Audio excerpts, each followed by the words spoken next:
Typically during the holidays, the weather, it's magical. There's festive decorations everywhere. You're participating in family traditions, and it's beautiful. But one thing nobody wants to remember after Christmas is the debt that they use to pull all this off. Hey guys, welcome to this episode of the Rachel Cruze Show podcast. I'm so glad that you're here. So in today's episode, we're going to talk about how to choose contentment this holiday season. It's quickly approaching you guys, and it's so easy to get overly excited about the holidays and overspend. So I want to talk to you about what I refuse to buy and what I will always buy during the holidays. But first, I'm going to watch one of my first ever Rachel Cruze Show episodes and see if I still agree with myself. I remember it was about teaching kids about money and contentment, but it was like 10 years ago, you guys. Crazy. Okay, let's jump in. Today, I'm going to be reacting to the very first episode of the Rachel Cruze Show. Yep. Here at Ramsey, we get a lot of questions and a little skepticism about why our money principles haven't changed in over 30 years. And I actually think it's a pretty fair question. And the economy, it's constantly changing. Technology has gotten more advanced. Our world, it just looks different than it did 10, 15, 20, 30, 40 years ago. And although a few of the specifics have evolved or developed over time, like baby step 3, saving up for a down payment, or things like Roth IRA investment options have changed, but the basic principles around money remain the same. But I'll admit, I'm curious to see if I fully stand by what I said. And I remember it being really short, but honestly, I don't remember the specifics. And this was 10 years ago, and I didn't have kids, because I wrote a book called Smart Money, Smart Kids with my dad, and he wrote it from the perspective as a parent, and I wrote it from the perspective as the kid. And so I think I just was like going off my own experience. And what's funny is this whole show started with me because vlogs were like a big thing back then. And so I went, I got an open box special at Best Buy. It was like, that means somebody had already returned this little camera because it was so terrible. So I got a discount on it. Little flip camera, tripod. I would carry it around the office. I carried it around with me when I traveled. I shot these videos, and yes, me, plugged it into my laptop, used the iMovie to edit them, and I got our creative team to give me like a little intro, outro slide that I would put in. I did it all myself, you guys, all myself. So you're about to experience all of that from the content that I did. But you know what? You gotta start somewhere. All right, old young Rachel, giving advice. Yep. So I think one of the big concerns a lot of parents have today as they're raising kids is they don't want their kids to grow up and feel entitled. So that's why I decided to do this vlog post in my father's office. Sounds so prestigious, my father's office. No, it's really not. It's just like a normal office. But Mom and Dad were determined to raise us Ramsey kids not to feel entitled. They didn't want to raise spoiled little brats. One of the best things they ever did was they taught us how to work. And they went a step further than just working in chores. They actually decided not to ever give us an allowance, but to put us on a commission. So you work, you get paid. You don't work, you don't get paid. It's kind of like the real world. And we learned that at 5 years old. Okay, let's pause. We'll pause. Okay, so commissions, allowance. Yes, that's not changed because that's how I grew up with money. And what's funny is I think like Rachel in that video would think, I'm going to be so on top of it with my kids. We're going to have chore charts. We're going to do all this stuff so well, and it's going to be easy, and it's going to be fun, and we're going to be consistent. It's going to be great, great, great. Now fast forward to me with a 4, 6, and 8-year-old. It's like all over the place, absolutely all over the place. I probably need to be a little bit more structured with it. But for real, I'm like, oh my gosh, the idea of it and implementing it is always easier than the actual real world experience. But my kids, I have pushed this on them though. I really have. And I've even had to push the idea that I have to go to work to make money. Dad has to go to work to make money, and we use money to do things in our life that we need. Everything from having Disney Plus on our TV to food in our refrigerator to if we take a trip to put gas in the minivan.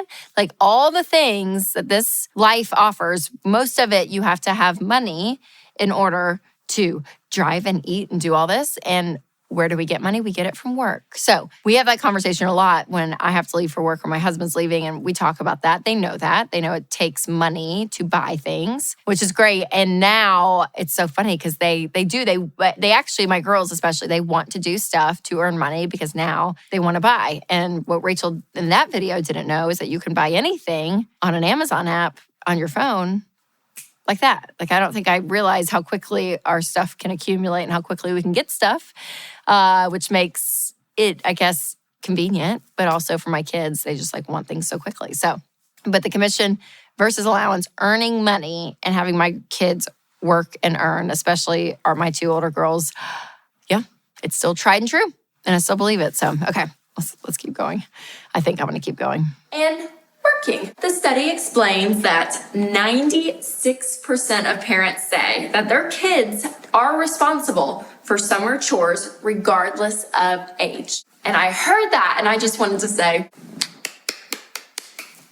well done, parents. Well done. I mean, 96% of parents, that's basically all parents out there. If the study's true, which I'm sure it is, I hope it is, it shows that a lot of parents are still teaching their kids work ethic, which is awesome. So what I would encourage parents to do is to put your kids on the commission system so they can start to understand that money comes from work. When they do a chore, they get paid. And they can start associating that money comes from work. Money doesn't come from mom and dad's back pocket. And once they make that money, I think they start to glimpse the value of $1, because when they go and spend that money or they save that money or they give that money, there's emotion attached because they actually worked to get the money. I think that really combats the entitlement mentality. It may not solve every issue of entitlement, but I think that's one major step parents can take to start teaching your kids the value of $1, and that only comes from work. So put your kids on commission, not allowance, so they can start to understand the value of $1.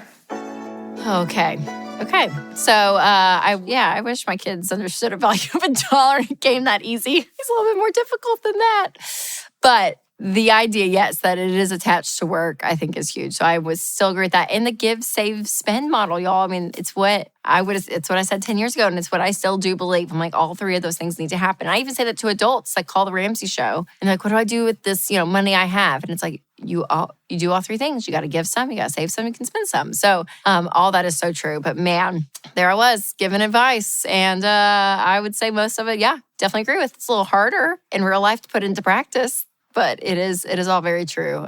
Okay, overall, proud of young Rachel. And again, I stand by everything that I shared in that episode. And I probably believe in that advice again, even more. I think that it is so important to teach our kids how to work and how to give and how to save and how to spend. And speaking of raising some grateful, non-entitled kids, you guys, I have my first kids book and it is officially out. I'm so excited about this. It's called I'm Glad for What I Have. And if you want to learn more about kids and money, make sure to grab a copy at RamseySolutions.com, because this book I wanted to write for kids to teach them contentment and what it looks like. And I wanted it to be short.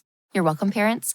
I wanted it to rhyme. I wanted it to have beautiful illustrations with animals, and the story is precious. Kids will get a lot out of it, but also what I wanted to do is have a story where at the end, the parent or the person reading the story, the adult, has a moment where they realize, oh my gosh, that is truth that I needed to hear too. So it's obviously for the kids, but also it's for the adults out there. When you have kids in your life that you love, pick up this book, read it to them, and hopefully you will be encouraged by the message too. So let me know in the comments if you enjoyed this episode. Maybe I'll react to some more OG clips from this YouTube channel because, well, they're out there for sure.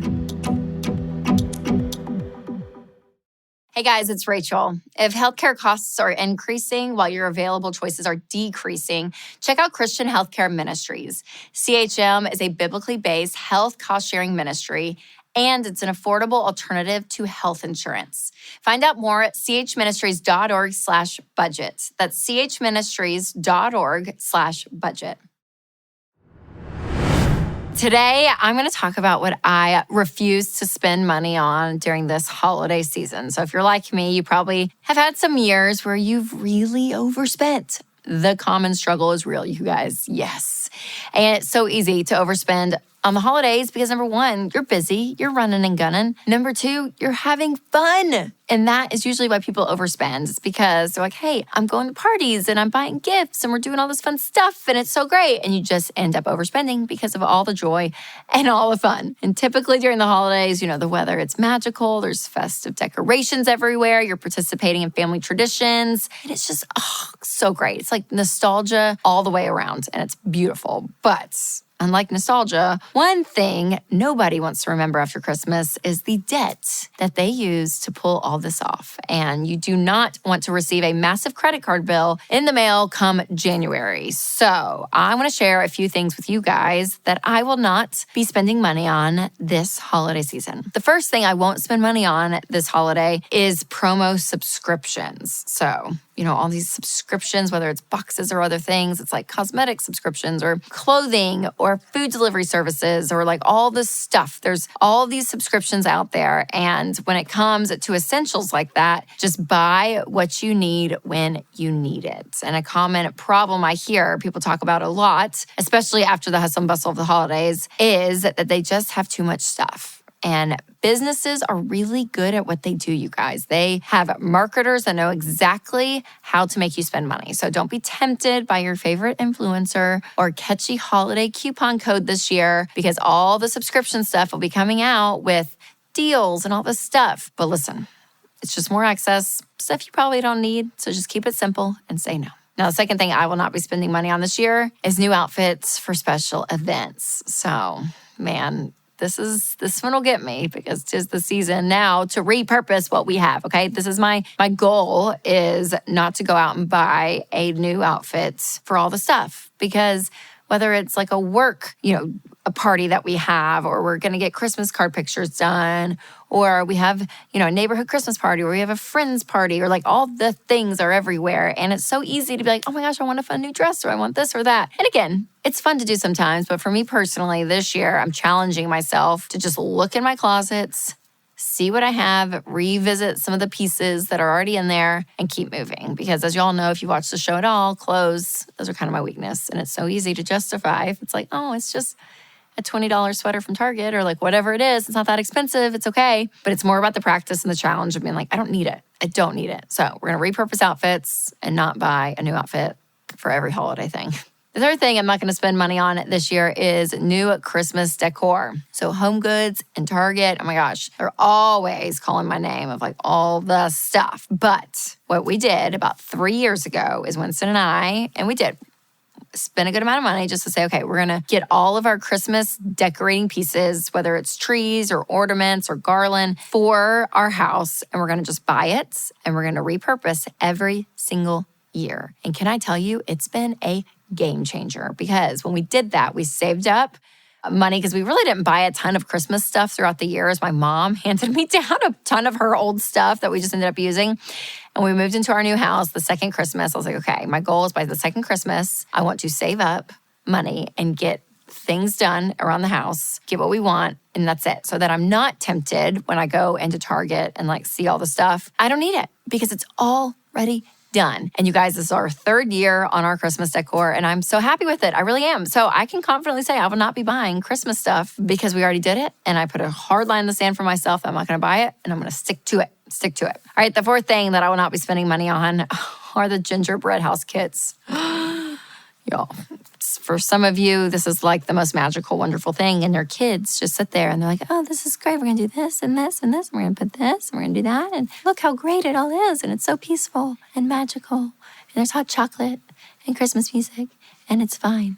Well, it's not fine. It was not fine last year. It was not fine last year when I did it. It was a mess. There was a lot of tears, a lot of frustration. Someone wanted this and all that. And I'm not a very creative person. So I'm like relying on the picture. And then I feel like the kid, did you remember the toys that they would show you, whether it was like Play-Doh or like, I mean, it was just, I think it was anything. It was anything. Your Barbie, and they show you like what your Barbie can do. Look at all the fun hairstyles your Barbie can have. Look how great this is. And then you try to do it. And she looks like she came out of a mental institution. It's just like she's crazy. And I'm like, how is her hair all crazy? And this girl in the commercial, it's perfect. Or the Play-Doh, it's like the whole city that they made out of Play-Doh. And I'm like, how do I do it? And you try to do it as a kid and It looks nothing like the box. I had PTSD last year doing gingerbread houses with my kids because I'm looking at the box. I'm like, it doesn't look like the box. And my kids are sad it doesn't look like the box. I can't make it look like the box. Can anyone make it look like the box? I don't know. I'll say no go this year. We'll do something else. We'll find something else fun to do. No gingerbread house kits this year for me. Can't do it. All right, the fifth thing that I'm not spending money on this holiday season is gift-giving parties that I don't want to go to. Okay, there's a lot of fun parties, whether it's like White Elephant or Dirty Santa or Favorite Things parties. There's a lot of great parties going on this holiday season. And I can tell you that it can be so easy to overbook your schedule, overbook your budget, and be stretched way too thin. So I had a season, especially this summer, we said no to a lot this past summer. And it felt great. It felt great. We minimized our time and we had margin and it was so nice. And so going into this holiday season, that's what I told Winston. I was like, let's just make it a lazy Christmas. Like, I don't want to feel like we have to go to everything. Now, we're going to probably go to some stuff, right? I'm social and I enjoy some of the parties. But the things that we're like, neither of us really want to go to, why do we force ourselves to go to stuff we don't really want to go to? So we're going to say no. And already, it feels like a burden is lifted. So this is just permission to you guys that your friends, your family, they will all still love you, I promise. But if you have to say no to some things just to give yourself some margin, whether it's for your budget or your schedule or both, it's so nice. It is so nice. And maybe you kind of actually are to a point where you're like, I have to, like we don't have the money to do it. So then talk to your friends and family about it and be like, hey guys, listen, I mean, we just don't have the time or the margin or the money to do all this, so we're not going to do it, right? Or you can just say no, like whatever it is, but give yourself the permission to have some peace. Okay, let's talk about now a couple of things that I am willing to spend money on this holiday season. First up, generosity. Makes me sound like so great. No, but really, it is the season of giving, and this is where I want to focus a lot of my stuff. And so for me, things like the teachers in my kids' lives, oh my gosh, love them. They are like the best. Or friends or whoever it is that I'm going to be spending money on. I really am excited about it because I love being able to give gifts. I'm not the most creative gift giver, but this is the season of generosity. And so the people in my life that I really appreciate, I'm excited for that, excited to buy some gifts. So you want to make sure to make some room in your budget for generosity. And again, it could be through gifts or things like an angel tree or something else. It could all look different. But I would say find that margin if you can. But if you don't have a ton of money to do a lot of extra generous stuff, you can always do things like donate your time. You can make stuff. I've had friends do this all the time and I love it. I'm like, oh my gosh, homemade sourdough bread or treats or whatever it is. Like find things that you can do to help be generous, even if it's not money. And this can also be a great conversation to bring your kids into and ask them about who they want to bless this year and what they want to do. Because remember, gestures that come from the heart and the stuff that you do that's creative and fun and special to the person, those things are priceless. All right, another thing that I've spent my money on over the last few years that I never regret is if you have children in the car who have an elf that magically comes to the house, just pause this for now. Okay, we're gonna press play. Is an elf on the shelf supply kits. Okay, so the pastor at our church, his daughters do this thing, and I hope they do it this year. They create a box with 25 little bags for your elf to do little activities. And you guys, it's the most creative, cutest thing ever. And to every parent out there, it's like, thank you. And the other great thing is, the best part is when you buy one, they give another box to a foster family. It's just an incredible thing that they do. And it's just so cute, this little box. And yeah, you pay for it because it's like, yeah, it's a lot of work that they put into it. But oh my gosh, it is like creative and cute and wonderful. And it makes my life so much easier. I mean, Elf on the Shelf is one of these things that my kids love. Sprinkles is our elf who comes every year. I know some of y'all don't do the Santa elf thing, and that's fine. Tell your kids I'm sorry. No, I'm just kidding. But it is so magical and so wonderful, and it's fun, but it takes some energy and some intentionality. And when someone else helps you with it, we love that.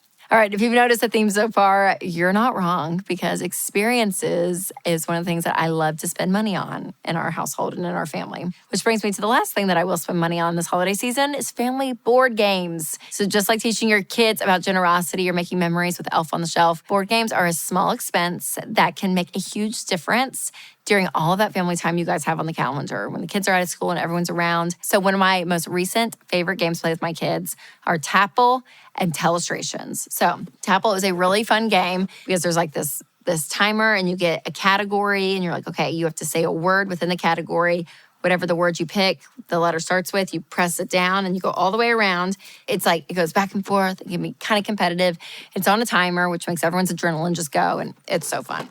And the other one is Telestrations, and my girls love this. They love to draw, so anything they can do to have a game that's like the old school game of telephone, they have so much fun. So I love this one because it is your kids who can read, you're able to play it with them. And you guys, it is hysterical. It's so fun. It's so great. We love these games, and not to mention that they are $20 or less, and the fun lasts for decades and allows everyone to feel included. So you can play with your 80-year-old grandma or your 8-year-old. And not to mention that these games are not awkward or controversial, and no one is offended by your hilarious Telestrations drawing. I mean, Amelia and Caroline, again, they love the drawing. It's their favorite. This is what we were playing this weekend, and they love it. So make sure to go buy Telestrations or Tapple today at your local Walmart, and I promise you will have the best time and walk away with memories that will last a lifetime. All right, you guys, so there's my list of stuff that I will buy, stuff that I won't buy. I mean, every year it's different. So this year, though, this is what I'm not going to spend money on, you guys. So hold me to it. Hold me to it. This episode is sponsored by BetterHelp. Hey, you guys, it's Rachel, and I love fall. The changing colors, the cooler weather, the cute flannels. But let's be real, there can be some downsides too. It gets dark earlier, cooler weather can turn into colds, and fall can remind you of all the things you have to do before the holidays get here. So whatever this time of year means to you, be aware and take care of yourself. Therapy can be a bright spot in the middle of all the potential anxiety, something to make you feel grounded and give you the tools to manage change. If you're thinking about starting therapy, give BetterHelp a try. BetterHelp is flexible because it's totally online, so you can fit it into your schedule, which is busier now with school activities. Just fill out a short questionnaire to get matched with a licensed therapist, and you can switch therapists anytime for no charge. Find your bright spot this season with BetterHelp. Visit BetterHelp.com/Rachel Cruz today to get 10% off your first month. That's BetterHelp, HELP.com/Rachel Cruz, CRUZE.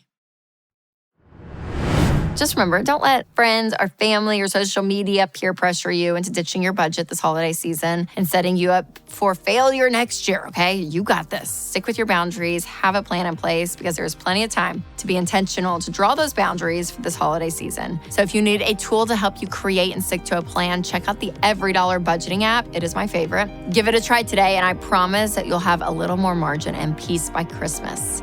All right, you guys, thank you so much for listening to this episode. And if you have time, please review this podcast. Leave a review. Make sure to subscribe. It is so helpful for us just to know where you're at, what you're thinking about the show, and we love to hear from you all. So make sure to send this episode to a friend who may want to hear it as well. And remember to take control of your money and create a life you love.